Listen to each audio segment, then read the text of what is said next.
Queridos irmãos e irmãs, em nosso Senhor Jesus Cristo, aqueles que estão aqui conosco na matriz, aqueles que celebram conosco pelas mídias sociais, no Evangelho do último domingo, 17º domingo do tempo comum, nós ouvíamos o início do capítulo do Evangelho segundo São João.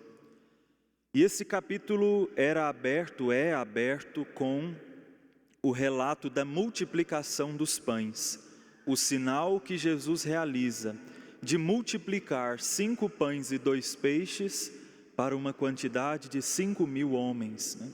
E ele sacia a fome desta grande multidão.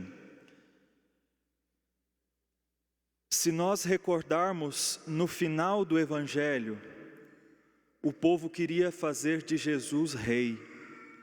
E ele, percebendo essa intenção, se dirige para o monte e vai rezar sozinho, né? E assim concluímos então o Evangelho do domingo passado, deixando Jesus no monte a rezar. E hoje o Evangelho do 18º domingo do tempo comum é a continuação desse relato, o que vem acontecendo a seguir a multiplicação dos pães. Primeiro, nós vemos uma multidão, aquela mesma que foi saciada por Jesus, procurando. Cadê ele, né? Cadê ele? Cadê os seus discípulos? E descobrem que ele não está mais ali, está em Cafarnaum. E aí a multidão entra nas barcas e vai em direção a Jesus. Ir em direção a Jesus, procurar Jesus, é algo bom na nossa vida. É necessário, é fundamental. Só que o que acontece a seguir com a resposta de Jesus, nos permite perceber que só procurar Jesus não é o suficiente. É necessário também nos perguntar e perceber por que eu procuro Jesus, por que eu vou atrás de Jesus, né?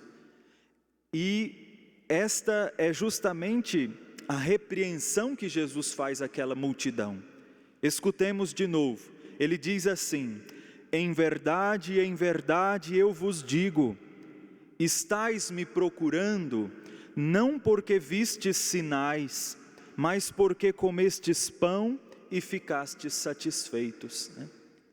E aqui Jesus revela ou coloca diante dos olhos daquela multidão o motivo pelo qual eles vieram até ele. E assim Jesus vai ensinando que Deus, para nós, não é um simples tapa-buraco.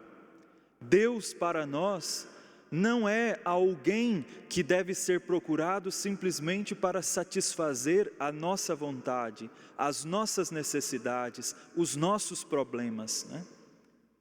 Deus não é um mero milagreiro, né, a ser procurado por nós. É essa repreensão que Jesus faz à multidão, né? Com que tipo de interesse vocês vêm até mim? O que vocês esperam de mim? Vocês vêm até mim com o coração aberto, porque compreenderam e creram que eu sou Deus e posso lhes dar o pão da vida, né? Ou vocês vêm até mim com o estômago,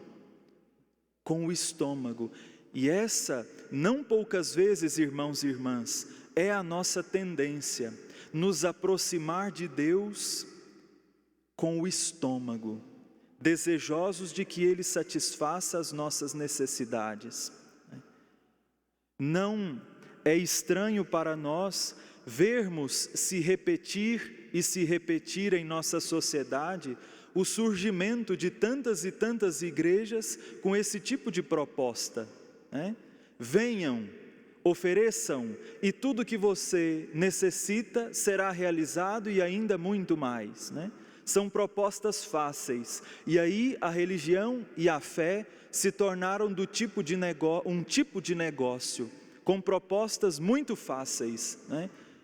E não nos escandaliza vermos estas igrejas cheias e sendo procuradas constantemente. Por quê?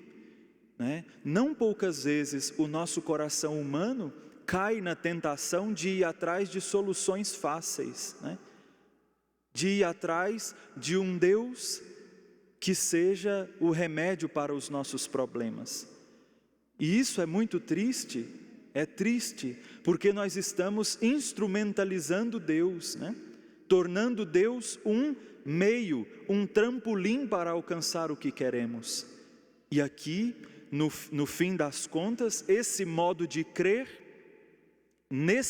de crer, Deus não ocupa o centro, Deus não ocupa o primeiro lugar. Ele é só um meio para eu chegar aonde eu quero, Eu ocupo o primeiro lugar, aqui, nesse tipo de fé.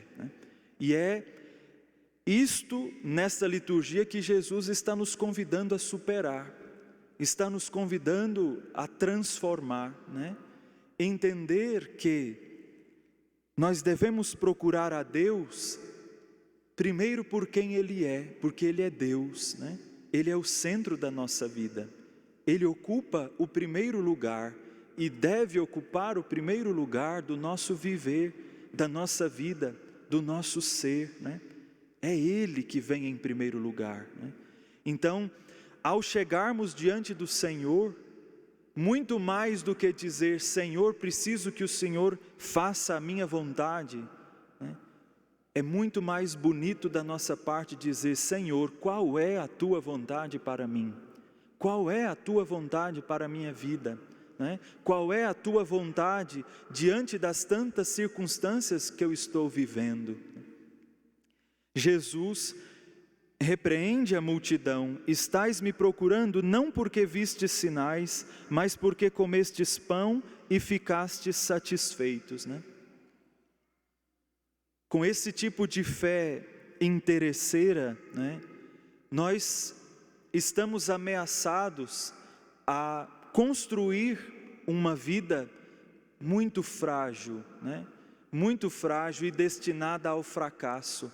Porque quando nós tiramos Deus do centro e colocamos o homem, colocamos nós mesmos, nós vamos tornando tudo mais descartável, vamos tornando tudo mais passageiro, Tudo mais passageiro. Por quê? Porque eu estou no centro, E que tudo seja a meu favor e não segundo a vontade de Deus e para Deus,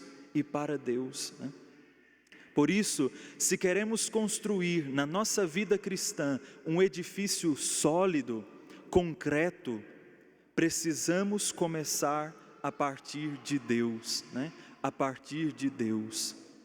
Sabe, vejamos por exemplo um casal que deseja se unir em matrimônio e construir a sua vida. Aonde está um segredo fundamental para o sucesso e a bênção de Deus naquele matrimônio, Que ele seja começado não simplesmente como um projeto pessoal daquele casal, Que ele seja começado não meramente como uma forma de um e outro satisfazer seus interesses e desejos pessoais, mas que aquele matrimônio seja começado conscientes e na procura de realizar a vontade de Deus, entender que o Senhor é a vontade dEle que nos coloca juntos, e é para realizar a vontade dEle que nós vamos viver, e vamos procurar nos unir, e perseverar, e construir a nossa vida conjugal. Da mesma forma, qualquer vocação, a vocação sacerdotal, por exemplo, ela jamais deve ser procurada simplesmente como um lugar de satisfazer as próprias vontades, os próprios sonhos, os próprios interesses, que ela seja procurada e descoberta em Deus, como vontade de Deus. É esta a vontade de Deus para a minha vida? Então eu vou abraçar. Por quê? Porque isso vai garantir a nossa fidelidade a Deus. Diante das provações, se eu construir algo em cima de mim mesmo, por exemplo, o matrimônio, se eu construir o matrimônio, o meu matrimônio, simplesmente em cima dos meus interesses e da minha satisfação, nos primeiros momentos de prova, quando o outro, a outra, não me servir mais, não me satisfizer mais, eu vou procurar trocar e vou atrás de algo que agora possa me satisfazer, né? Veja que o outro se torna descartável, o matrimônio se torna descartável. Mesma coisa na vocação sacerdotal. Se um sacerdote está apenas vivendo a sua vocação atrás de seus interesses, nos primeiros momentos, quando ele enfrenta provas, quando ele vai para algum lugar que lhe é exigente, desafiador, ele vai logo trocar a sua vocação sacerdotal, deixá-la de lado e seguir alguma outra coisa que lhe satisfaça. Mas se nós aprendemos desde o início a colocar nossa vida nas mãos de Deus e a procurar realizar tudo segundo a vontade de Deus, Senhor, se é a tua vontade, eu realizo. Então nós vamos aprender também a ver as provações e as dificuldades não como um momento ruim, não é? Não como um momento em que eu não sou mais satisfeito, mas eu vou aprender a ver as dificuldades como uma oportunidade que Deus me dá de viver a graça dEle, né? Se eu encontro um desafio no meu matrimônio, se eu olho aquilo segundo a vontade de Deus, eu vou me perguntar, o que o Senhor está me ensinando aqui? Qual é o sinal que Ele está me dando aqui? O que eu preciso aprender, o que eu preciso crescer, o que eu preciso amadurecer? Veja, porque existe algo além de nós mesmos, que é realizar a vontade de Deus. E se esse horizonte existe na nossa vida, nós vamos sempre procurar superar nós mesmos, para alcançá-lo, para chegar até lá, né? Então Ele nos ajuda a sair de nós mesmos. E assim, irmãos e irmãs, somos chamados a ir percebendo os sinais de Deus na nossa vida, né? É o grande desafio que Jesus nos propõe. Ele realizou a multiplicação dos pães diante do povo como um sinal, né?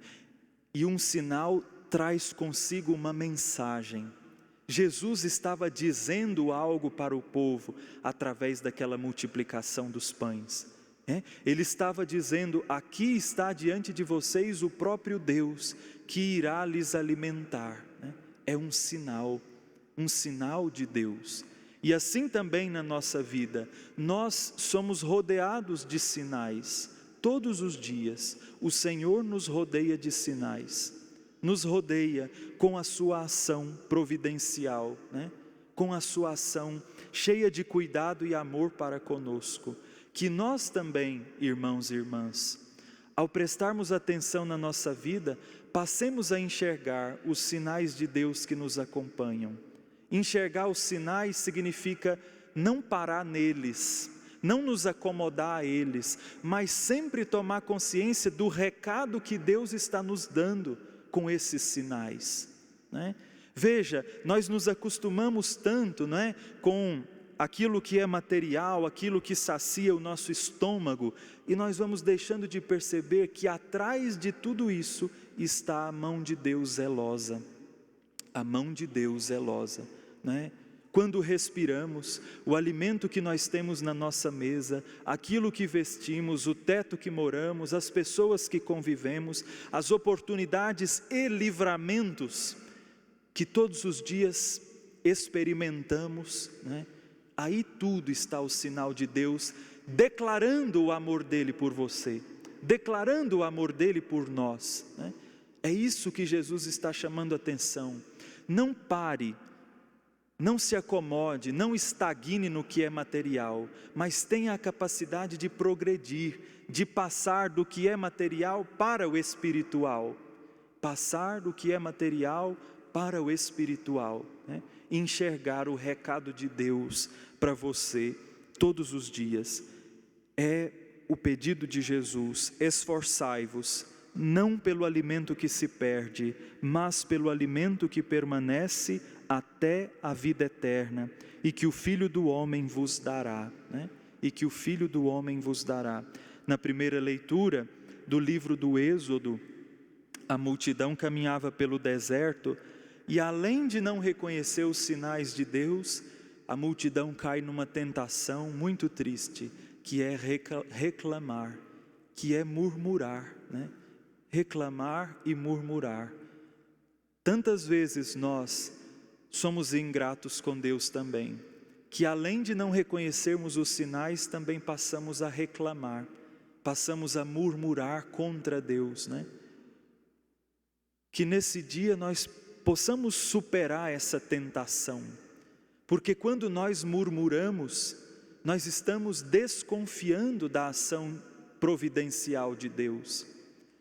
Quando nós murmuramos, nós estamos desprezando e tratando de qualquer modo o cuidado que Ele tem para conosco, né?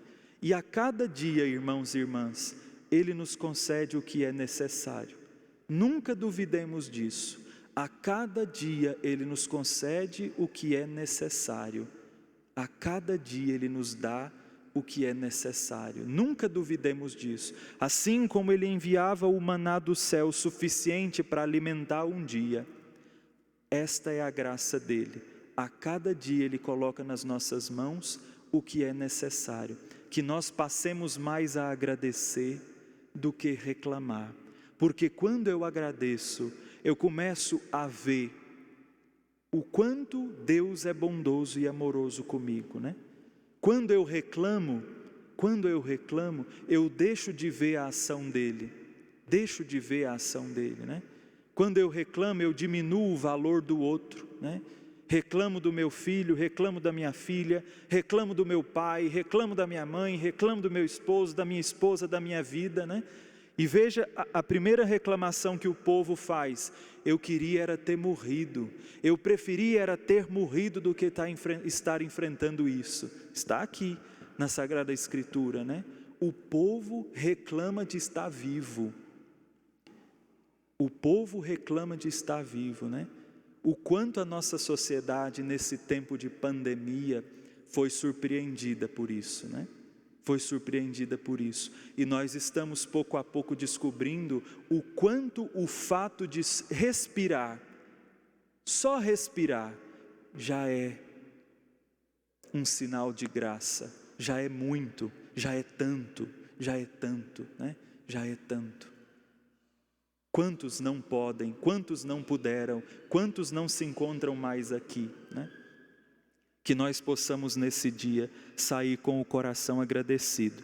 E aí por fim, né? Qual será o modo de nós transformarmos aquilo que é material em espiritual, né? Qual é o jeito de nós procurarmos sair do estômago e ir para o coração, né? Com certeza, Deus não está dizendo que nós não podemos manifestar a Ele as nossas necessidades. Nós podemos e devemos, né? Mas Ele está dizendo, acima das suas necessidades, procure procurar a minha vontade, que ela é mais necessária do que qualquer outra coisa para você.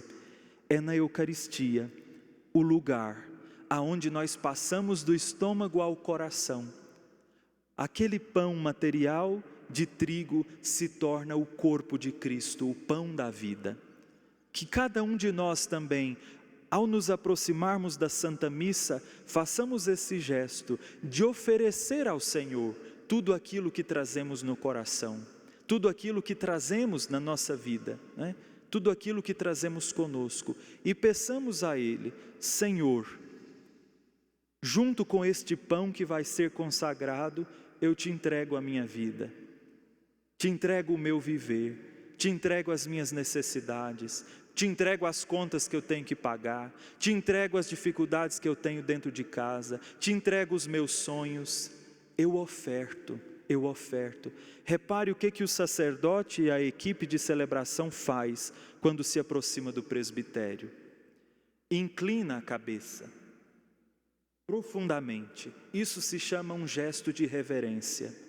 significa o quê? Senhor, que em tudo a tua vontade seja feita. Que eu diminua e que o Senhor cresça na minha vida. Que cada fiel também possa repetir esse gesto. Senhor, em minha vida, que a tua vontade seja feita e nunca me falte o pão do céu, que és tu. Porque se eu tenho a ti na minha vida, Jesus, eu tenho tudo. Eu tenho tudo. Louvado seja nosso Senhor Jesus Cristo. Para sempre seja louvado.